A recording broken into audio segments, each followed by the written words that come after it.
나는 밀리터리 덕후다. 본격 밀리터리 팟캐스트 밀떡을 시작합니다. 청취자 함께 경례 밀떡. 바로 안녕하세요, 박찬준입니다. 안녕하세요, 놀러온 남자 정명섭 정자입니다. 안녕하세요, 월간 플래툰 이준규 기자입니다. 네, 이렇게 밀떡이 시작됐습니다. 여러분, 밀떡 이 시간은 만약의 네. 전쟁사 시간입니다. 오늘은 어떤 이슈를 가지고 오셨어요? 이번에는 조금 좀 궤를 달리해서 궤를 달리했어요? 네, 궤를 달리해서 궁금하네. 저는 항상 예상 바뀌니까 네. 실제로 개발 중인 영화 속 무기들을 한번 소개해 보도록 하고, 그리고 이제 이게 실전 배치가 됐다면 어떤 효과를 가질 수 있을까라는 걸 얘기해 보도록 이준기 기자는 하겠습니다. 좋아하겠네. 네, 영화 저 좋아하시죠? 영화 저희 좋아하기 때문에. 공상과학 SF 그렇죠. 너무 맞습니다. 좋아하거든요. 그 트랜스포머 2 보면 밀떡들의 심리를 자극한 장면이 또 하나 있어요. 그 피라밋을 기어 올라가는 거대한 로봇을 네네. 그 알레이버크급이었어요. 알레이버크급에 있는 함포인데 뭔가 좀 다르게 생겼죠. 네네네. 네, 그게 빵 쏘니까 기어 올라가던 로봇이 한 방에 갔던. 역시 맞아, 지구는 지구의 기술로 네. 저게 가능하구나. 지구는 미군이 지킨다라는 걸 다시 한번 보여줬는데 지금 기억하니까 거시기가 좀 컸던. 맞습니다. 네. 네. 그게 이제 바로 이제 미 해군이 중심으로 개발 중이었던 레일건이었습니다. 이제 전류를 이용해서 굉장히 복잡한 원리가 있지만 그건 뭐 저도 100% 이해하지 못하고 여러분도 100% 이해하지 못할 테니까 네. 자세한 거는 이제 뭐 참고하시면 되고. 이과가 아니라 죄송합니다. 네. 약간 핀불같이 맞습니다. 턱 쏘는 거 아니에요? 그렇죠. 네. 예. 그러니까 두 개의 전류를 이용해서 전류를 멀리 보내는 힘을 이용해서 탄자라고 부르더라고요. 그러니까 이제 미사일이나 로켓처럼 안에 폭발물이 채워진 게 아니라 그냥 금속 쇳덩어리 그 자체를 이렇게 날려버리는. 네, 근데 이게 화약의 힘을 이용한 게 아니라 전기의 힘을 이용하기 때문에 엄청 멀리 쏠 수 있다고 하더라고요. 속도도 엄청 빠르고. 문제는 그 함정에 들어가는 엄청나게 소모가 되는 전기를 어떻게 감당하냐. 생산할 거냐. 네. 그거에 이제 키가 있는 거죠. 네. 그러나 미 해군은 해내고 있다라는 얘기죠. 네, 그 미 해군 이제 목표는 마하 7의 속도로 한 400km 정도 날리는 레일건을 실용화시키려고 이제 아, 7이요? 네, 마하 7에 한 400km면 대충 서울에서 쏘면 부산 넘어서 뭐 제주도 이제 뭐 거기까지 날아갈 수 있는 요 정도 위력을 가진 무기들을 개발 중이죠. 네. 근데 개념이 생각한 게 꽤 오래 전이라면서요. 이게 네, 좀 이제 한참 됐죠. 거의 한 100년 전, 100년 전이요? 네, 네. 1918년에 처음 기본적인 개념. 왜냐하면 전기는 그때부터 있었으니까. 그다음에 22년도에 이제 관련 특허가 처음으로 출시가 됐고, 그다음에 레일건에 대한 기본적인 개념이 잡힌 건 20세기 후반 정도에 들어와서 이제 개발이 계속 현재까지 좀 진행 중이었고요. 이제 근데 요즘 와서 레일건으로 갈 거냐, 네. 아니면 그거에 어떻게 보면 대체가 되는 네, 레이저로 갈 거냐. 무기 체계로 갈 거냐는 것으로 또 조금 그러니까 VS 논의가 네, 가는 거죠. 개발 주체는 제너럴 아토믹스, 그다음에 이제 시스템스, 미 해군, 네. 해군의 요청을 받아서 이제 한참 개발을 했던 상태였습니다. 최근에 뜨고 있는 방산업체가 제너럴 아토믹스. 그렇죠. 이거 재밌다. 네. 예, 근데 이제 저는 미국이라면 이 두 개 다 할 것 같아요, 그냥. 자, SF 영화 같은 세계인데 참. 예. 근데 이제 레이저 무기랑 포함해서 둘 다 문제점이 있었던 게, 레이저 무기는 날씨에 따라서 영향을 좀 받을 수 있고, 그다음에 고출용 되는 문제. 레일건 같은 경우는 아까 잠깐 얘기하셨지만 전력.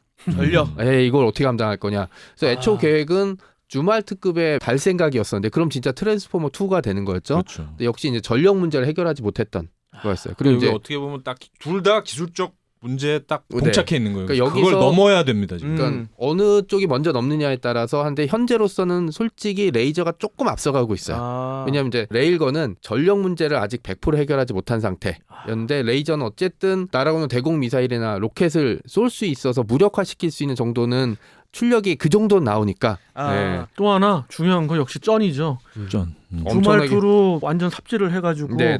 엄청난 비용을 들였는데, 거기에다 대고 이 레일건은 더 많은 비용이 들어가야 되니까 돈이 이제 레일로 날아가는 거죠. 네, 이게 그래서 제가 영상에서 보니까 화끈하죠. 멀리에서부터 팡 쏘니까 벽을 몇 개를 툭툭툭 뚫면서 갈더라고요. 맞습니다. 뭐 국내에서도 연구 개발 중이고요. 국방과학연구원 ADD에서 진행하고 있는데, 야, 그러면 SF 영화들 중에 나왔던 건 무궁무진한데 네, 또 어떤 맞습니다. 게 있을까요? 그럼 뭐 건담에서도 그 레일건 개념이 한번 나온 적이 있었고, 우주 전쟁 같은 거 할 때 그렇죠. 사실 네. 맨날 레이저 나오면 좀 지겹다. 그렇죠. 뭐 이러면 저 레일건 같은 거 한번 나오고, 이게 달이나 이런 데서 멀리 쏠 때 하는 매스 드라이버라고 하는 게 있거든요. 이제 그것도 역시 돼 있습니다. 그리고 이제 이 레일건이 만약에 상용화가 되면 저는 전함의 부활로 이어질 것 같습니다. 전함. 왜냐하면 그래도 전력이 많이 잡으니까 배가 커져야 되잖아요. 그리고 이러면은 탐지가 쉬워질 테니까 당연히 장갑이 두꺼워질 거고, 그 다음에 레일건 자체를 올리려면 어차피 배가 무거워지거든요. 예. 그러니까 2만 톤, 3만 톤급의 큰 예. 방어력을 엄청 몸빵을 할 수 있는 레일건. 그리고 레일건 자체도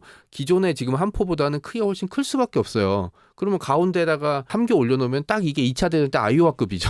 저는 만약에 네. 그렇게 간다면 레일건은 이제 불리할 것 같아요. 아, 그죠. 오히려. 네, 네. 오히려. 전함은 진짜 여러 가지가 불리한 면이 네, 많은데 그거보다는 새로운 기술, 특히 네. 이제 전력을 커버할 수 네, 있는 어떤 그런 기술들이 있겠다 싶으면 이제 레일건이 뜨는데 저는 살짝 네, 네. 레이저 쪽으로 네, 네. 가는 것 같아요. 야. 같은 래시니까 뭐 상관없겠죠. 네. 그 다음에 소개해드릴 건 강화 외골격. 오. 네. 많이 나오죠 그거. 네. 야. 줄여서 보통 엑소슈트라고 부르는 네네. 이게 있는데 엣지 오브 투모로우에서 우리 타명이 매달고 약간 이렇게 네. 고추장스럽게 영화 찍을 때 보니까 뭔가 저는 보조 장치가 있을 때 없었대요. 그 무거운 걸 들고 그냥 뛰어다녔던 거였죠. 아, 진짜요? 네, 네. 그럼 요즘 많이 보시죠. 이제 거기에서 조금 더 발전해가지고 요새 엄청 인기를 네. 끌고 있지 않습니까? 아바타에 나오는 맞습니다. 그런 전투 로봇도 생각이 나네요. 스타크래프트의 골리앗 같은 그렇죠. 느낌. 네네. 그러니까 그런 1편에 로봇도 나왔던 AMP 슈트가 이제 강화복의 일종으로 보고 있기도 하고 2편에 실제로 약간 중마처럼 되는 엑소 슈트가 나온다고 이렇게 돼 있습니다. 다른 영화에서도 나오지 않아요? 엘리시움에서 약간 아. 와페니즘의 상징이라고 보는 그 엘리시움에서도 주인공이 강화 멧돼지. 외골격, 수술을 맞죠, 그렇게 네, 아예. 아예 그냥 몸에 박는 몸에 식으로. 부착할 네. 수 있게 돼 있어서 이걸로 이제 로봇들과 전투를 벌이는 심지어 장면이 이거는 있습니다. DX 코리아에서 나오기 때문에 네네.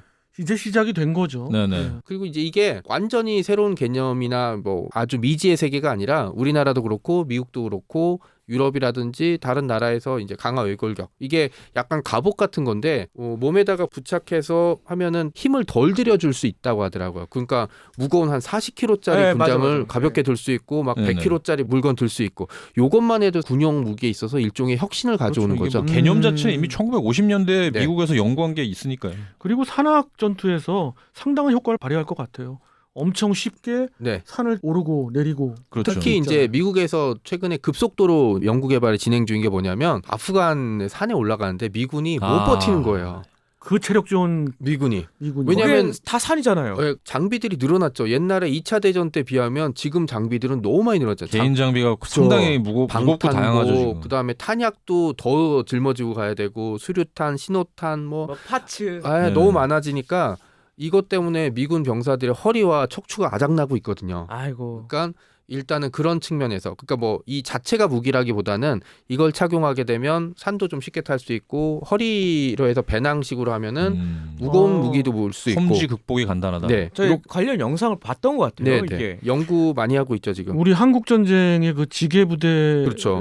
생각나네요. 우리 아. 많은 우리 국민들이 네네. 고생하셨죠. 예. 또 특히 이제 가장 개념이 빨랐던 게 이제 미국 특수작전사령부 소콤에서 진행하고 있었던 탈로스였었는데 요거는 사진이 공개된 게 있죠. 사한 이제 야시경에 액체로 된 방탄복 그다음에 강화 외골격으로 이용해서 이제 전자장비를 부착할 수 있는 이게 전자장비가 성능이 좋은 건 많은데 이거를 다 사람 몸에 달면 사람이 못 써요. 근데 너무 무겁고 거추장스럽죠. 강화 외골격을 통해서 이 장비들 다 짊어질 수 있게 하면 인간의 전투력이 좀 늘어나고 방탄복도 더 무겁고 두꺼운 전신 방탄복도 사용이 가능하죠. 그다음에 또 프레데터 이런 데서 나왔던 미니건 이거 들고 쏠 수 있어요. 아. 지금은 못 쏘는데 왜냐하면 탄약도 금방 1, 2초 만에 다 떨어지면 이거 들고 다닐 개념이 없는데 등에다가 짊어지고 쏠 수 그러니까요. 있죠. 그 아바타의 그 모습이 나오는 거네요. 터미네이터 2의 아놀드 슈왈제네거만이 할 수 네, 있는 네. 그 장난감이 네. 실제로는 안 돼요. 네, 그렇게 나오면 이제 프레데터가 쳐들어와도 이제 버틸 수가 있는 뭐 그런 예. 게 있고 대한민국에서도 한국생산기술연구원 생기원이라고 줄여서 보통 부르는데 생기원? 여기서 이제 하이퍼라는 강화 외골격을 연구 중이라고 하고 있습니다. 물론 국방과학연구소에서도 군용 강화 외골격을 연구 중이고 이게 만들어지면 쓸 때 많아요. 아 많죠. 네. 뭐 군용뿐만 아니라 그건 산업 현장에서도 엄청 그렇죠. 쓸 때가 많죠. 네, 로봇이니까 유명한 영화 에이리언 2에서 파워 로더도 어떻게 보면은 이 엑소수트 일종이라고 볼 수 있거든요. 예, 거기 맞아요. 유명한 대사죠. 비켜.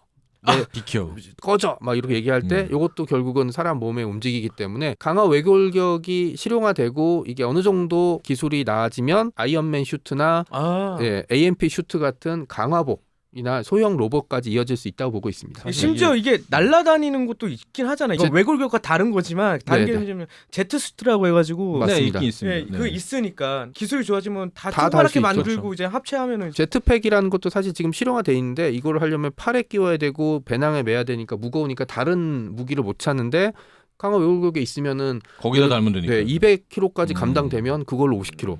탄 50kg. 사실 뭐 이렇게 아미 하면 되죠. 타이거에도 페이즈 3 개념에 이게 들어가 있습니다, 사실. 제가 가입해 있는 산악회에서 매달 산을 가거든요. 네. 근데 제가 매번 못 가요. 산이 너무 부담스러워서. 네. 험하고. 근데 이거 부담스러워. 있으면 뭐 그렇죠. 매달 바로 가는 참석하겠네. 거죠. 네. 그다음에 또 40mm 소형 로켓. LIG 넥스원에서 연구하고 있었던 드론에 달아서 쏘려고 했던 것도 사람 몸에 부착해서 그냥 쏠 수 있는. 스마트 타이라고. 네, 해요. 네. 아이언맨에서 그렇죠. 그러니까 이게 약간 게임에 나온 저것처럼 이제 그 앞에 저거는. 선봉 부대라든지 어차피 탈로스도 처음 용도는 그 CQB 할 때 처음에 진입하는 병사가 가지고 있는 병사한테 무장시키려고 했던 거라서 그런 식으로 전투에 사용될 가능성이 있고요. 그 다음에 제가 꼽은 미래 무기, 영화 속 미래 무기는 신의 지팡이입니다. 뭐요? 그게 뭐예요? 그게 뭐예요? 그냥 뭐 지팡이가 뭐 네, 바뀌는 거예요? G.I.조 2에 보면 마지막에 그 아, 장면이 나오거든요. 일방한 나왔던. 네, 런던을 쑥대밭으로 만드는. 네. 거기서 이제 개념 뭐냐면 인공위성에다가 텅스텐 막대기 같은 거를 여러 개 달아놓고 지상의 목표물로 팍 쏴버리는, 이것도 레일건처럼 이제 탄자를 떨어뜨리는 거죠. 그러면 핵무기처럼 막 이렇게 방사능 오염 없이 원하는데 목표물을 파괴시킬 수 있는 그런 개념이었습니다. 아주 큰 인공위성 네, 같은 느낌으로. 그리고 이제 여러 개 이제 신의 지팡이, 텅스텐 막대기를 이제 해놓고 필요한 데다 떨어뜨리겠다. 저건 실제로 개념 연구도 했었죠. 스타워즈 미국의 스타워즈 연구할 때 하나에 나왔던 이제 계획 자체였었고요. 이게 장점이 뭐냐면 엄청 빨라요. 초속 한 11km 정도. 그러니까 지금의 대륙간 탄도탄 미사일 정도 수준의 네. 이건데 다른 거는 지상에서 지상으로 떨어지니까 탐지를 할 수 있는 시간이 많아지잖아요. 네. 근데 이거는 인공위성 위성 궤도에서 떨어뜨리기 때문에 어떤 위성에서 떨어뜨리 놓치면 탐지 못하죠. 그 다음에 밑에서 예를 들어서 신의 지팡이다 쏴라 해서 딱 맞춰도 이게 탄자잖아요. 텅스텐 막대기니까 부서지면 어디로 떨어지겠어요. 미국 우주전 사령부의 이제 주한 예하로 들어가는 이제 주한미군 우주전대가 창설이 됐잖아요. 거기에서도 이런 부분에 있어서 미래의 계획이 있는 것 같고 이거야 말맞다로 진짜 우주전쟁의 맞습니다. 시전이죠. 야, 이거 진짜 대박인 것 같아요. 그 다음에 또 하나, 레이저가 지금 이제 대륙간 탄도미사일 요격 체계로 지금 개발되고 있잖아요. 이건 레이저로도 요격 못해요. 왜냐면 레이저로 쏘면은 미사일이 연료 부분이나 센서 부분이 파손되면서 이제 요격을 해야 되는데 이건 그냥 텅스텐 막대기니까 어딜 뭐 크기도 지져도 그렇게 크지도 않고. 어딜 지져도 이게 뭐 녹거나 이러지 않는 이상 요격이 안 돼요. 부서져봤자 그게 그냥 목표물 근처로 떨어지는 거죠. 그러니까 스타워즈 계획의 일환이었었고 스타워즈 계획이 사실상 없어진 이후에도 개념 연구라든지 아니면 사람들의 상상 속에 결전병기로 이제 하나 남은 거죠. 얼마 전에 우리나라도 달에다가 위성을 보냈잖아요. 네네. 우리도 그런 날이 왔으면 좋겠어요. 하지만 이제 이게 또 문제가 하나 있는 게 실제로 연구해 보니까 사실 폭발력이 생각보다 영화에서는 막 런던을 쑥대밭을 만들었는데 이게 그냥 모압 수준이에요. 그러니까 한 11톤 정도 TNT. 그러니까 요거는 그냥 모압 떨어뜨리면 되는 거니까 굳이 저 위에까지 올라가서 떨어뜨릴 필요는 없죠. 네. 근데 우리가 무기 체계 발달에 보면은 그렇게 해서 포기하고 사장될 뻔한 것들이 어떠한 다른 쪽에서의 그 기술 발전으로 인해서 네네. 이거 대체제가 되면서 뭐 갑자기 맞습니다. 또 부상하는 경우도 있으니까. 그리고 우리는 이런 거에 상관없이 하나 쓸만한 이유가 뭐냐면 전쟁 났을 때 우리는 수뇌부만 간단히 제거하면 전쟁을 끝낼 수 있어요. 청와대라든지 우린 계룡대가 없어지거나 붕괴된다고 해도 전쟁을 진행할 수 있거든요. 우리는. 왜냐하면 그렇죠. 그 후임자들이나 지휘체가 있으니까. 근데 북한은 김정은만 없어지면은 그 다음에 전쟁을 계속할 사람이 몇 명이나 있겠습니까? 머리가 잘리면은 맞습니다. 바로 협상에 나오거나 항복을 할 수도 있죠. 말 그대로. 그러니까 이 또 텅스텐 막대기의 장점이 꽂히면 지상 깊숙이 들어가거든요. 초속 11km면 또 그렇죠. 아주 깊숙이 들어가고 또 이게 탄자기 때문에 땅 터져도 막 주변으로 막 뭐가 많이 날아가지 않으니까 저는 전쟁 났을 때 김정은이 막 산속에 이런 데 숨을 것 같지 않아요. 그냥 사람들 많이 있는데 지하에 숨을 것 같아요. 인간 방패처럼. 그런 데 하나 딱 떨어뜨리면은 나쁘지 않을 것 같습니다. 말씀하신 대로 다른 개념 개발이 한 번 더 뛰어넘으면 이게 텅스텐이 한 막대기가 폭발력이 한 10배만 늘어나도 이전부터 개발되죠. 네. 운석을 떨어뜨린 거랑 같은 효과거든요. 이게. 맞습니다. 그럼 우리 위원님들은 영화에서 봤던 무기 중에서 현실화됐으면 하는 그런 무기도 있나요? 저는 예전부터 생각한 게 지금 현재 세계에서 가장 위협이 되는 게 뭘까요? 핵무기예요. 그렇죠. 사실. 근데 핵무기까지 막을 수 있고 영화에서 보면 인디펜던스 데이 한번 기억하시면 네네네. 명작. 핵무기를 아무리 발사해도 거기서 방어망이 예, 쳐가지고 있어서. 그러잖아요. 그죠, 그럼 뭐 예. 가디언즈 오브 갤럭시 2랄가 이런 거에서도 있고. 그리고 제가 좋아했던 해리포터 시리즈에서도 마지막 그 죽음의 성물 2에서 마법사들이 이렇게 딱 단체로 뭐 이렇게 마법을 거니까 그 방어막이 이렇게 생성이 돼서 모든 마법들이 다 통하지 않는. 그래서 대한민국 한반도를 그걸로 둘러싼다? 그럼 천하무적일 거 아니에요. 중국 애들이 동해에다가 뭐 124도 거놓고 여기 네. 이상 침범하지 마. 웃기는 소리 하고 있네. 그거 하나만 있으면. 그런 상상을 좀 많이 해봤어요. 약간 그 영화에서 와칸다. 그죠. 네, 네. 약간 그런 거죠. 요런 느낌. 예. 저는 어떻게 보면 창과 방패인데요. 박 의원님이 그렇게 막는 거를 생각했다면 저는 무엇이든 뚫을 수 있는 거 항상. 아유, 굉장히 호전적이시네. 그렇죠. 에너지파 같은 거. 예를 들어 뭐 애니메이션에서 나온 거긴 한데 파동포 같은 계열. 그런 거를 항상 에너지 집합체를 쏴서 장거리로 날려서 아니면은 스타워즈에 나온 그 데스스타식의 그런 무기. 야. 저게 현실화 된다면 과연 막을 수 있을까? 그 생각을 항상 해봤습니다. 스타크래프트의 배틀 크루저 야마토포 같은 느낌. 그렇죠. 네네. 딱 그런 겁니다. 그런 파동포 같은 게 현실화 된다면, 그러니까 실체가 없지만 에너지 집합체가 날아가서 쳤을 때 그건 과연 정말 별을 하나 부술 수 있지 않을까 그런 생각까지 크시네. 네. 그러니까 우리 둘이 얘기한 거는 아직은 현실적으로 실행되지 않을 것 같은 그런 그럼요. 모습이고 네네. 이번 주제로 정 작가님이 얘기하신 거는 정말 옛날 공상과학 영화에 나왔지만 지금은 실현이 될 수도 있는 네네. 그런 무기 체계들을 소개를 해주셨고 이게 또 재밌기 때문에 다음에 한번 투로 네네. 한번 또 많이 있거든요 그런 거. 네네. 네. 저도 하나 네네. 좀 나왔으면 하는 바람이 있는 게 뭐예요? 예. 네. 스타워즈의 엑스윙. 그거는 예. 가능성이 있죠. 엑스윙이 네. 이게 날다가 네. 보통 전투기들이 선회하려고 하면 크잖아요 방정이. 그죠. 근데 네네. 엑스윙은 바로 그냥 꺾어서 선회를 하더라고요. 엑스윙의 그 기동성을 저는 이제 항공역학적으로는 뭔가 설명은 안 되는데 예. 그게 이제 실현된다면 저는 새로운 엔진 기술이죠. 새로운 에너지로 반중력 엔진 같은 게 그렇게 나오면 되는. 가능하게 되겠죠. 예. 그렇지 않으면은 캡틴 마블에 나왔던 그런 엔진, 엔진 에너지 엔진 그나마 이런 가장 거면 비슷하게 봤던 거는 탑건 2에서 살짝 보이지 않았습니까? 뭘요? 코브라 기동 딱 꺾이던 그 모습. 그거는 지금 이제 실현되고 네. 많은 기체들이 이제 실현하고 있는 네네. 그런 이제 코브라 기동이고요. 그래서 한번 재미있는 상상을 해봤고. 저는 안 물어보시나요? 네, 또 저는 또 터미네이터에 나오는 헌터 킬러. 그거 멋있죠, 하나 있으면 그거. 괜찮을 것 같습니다. 물론 제공권 장악해야 되지만 이게 사실 제일 무서웠던 게 터미네이터 그 T 시리즈보다 쫙 이렇게 서치라이트 비치면서 달리다가 조용히 맞아요. 저거 네. 날다가 뭐 하나 움직이는 거 걸리면 보면 작살내. 쏴버리고. 주인공 보정 아니면 못 살아남죠. 네네. 네, 그런 거 하나. 맞아. 저는 마지막으로 딱 하나 덧붙이자면 에일리언 2에 나왔던 펄스 라이플. 펄스 라이프. 그 남은 잔탄수 막 보이면서 맞아요. 네, 그게 0이 딱 됐을 때 저거는 아마 한 20년쯤 지나면 나오지 않을까 했는데 아직 안 나왔네요. 잔탄수는 그거 더 스트레스 아니에요. 이 아저씨들 상상이 뭐 끝이 없고 영화에서 무궁무진하게 나왔기 때문에 네네. 끝이 없는 것 같아요. 다음에 한번 투 분명히 해낼 것 같아요. 네네. 자 이렇게 해서 이번 올해 마지막 그러네요. 녹음이 된 이번 주에. 예. 네네. 네네. 만약의 전쟁사 시리즈가 됐고요. 여러분도 한 해 동안 우리 밀떡 청취해 주셔서 너무 감사드리고요. 내년도 우리 패널을 비롯해서 앞에 계신 우리 김 PD님까지 네. 정말 성심을 다해서 제작을 하고 열심히 달리겠습니다. 좋은 방송을 네. 위해서 우리 밀떡의 이름으로 함께 뭉쳐서 네. 나갈 것을 약속드리면서 내년에도 좋은 방송을 네. 이어가도록 하겠습니다. 그럼 이런 의미에서 마지막을 보내는 의미에서 한마디씩 하시죠. 일단 제일 중요한 게 건강이지 않겠습니까? 건강해야지 우리도 방송하고 건강해야 방송을 들으시니까 하고 또 2023년에는 좋은 일들만 올해 좀 많이 힘드셨잖아요. 뭐 코로나도 있고 뭐 여러 가지 네네. 있으니까 잊어버린 의미로 새해 한번 복 많이 받으시고 뭐 건강하셨으면 좋겠습니다. 네. 네, 저도 뭐 항상 이 청취자분들이 있으니까 밀떡이 있는 거고 항상 답글 많이 해주시고 유튜브도 많이 좋아요 눌러주시고 구독 많이 늘려주셨는데 2023년에도 또 그렇게 계속 지원 부탁드리고 특히 답글 많이 달아주시길 부탁드리겠습니다. 네, 이렇게 여러분들의 성원으로 만들어지는 밀떡의 올해의 마지막 방송이었습니다. 내년에 다시 찾아뵐 걸 약속드리면서요. 이 시간 마무리하도록 하겠습니다. 정철이 함께 경례 밀떡!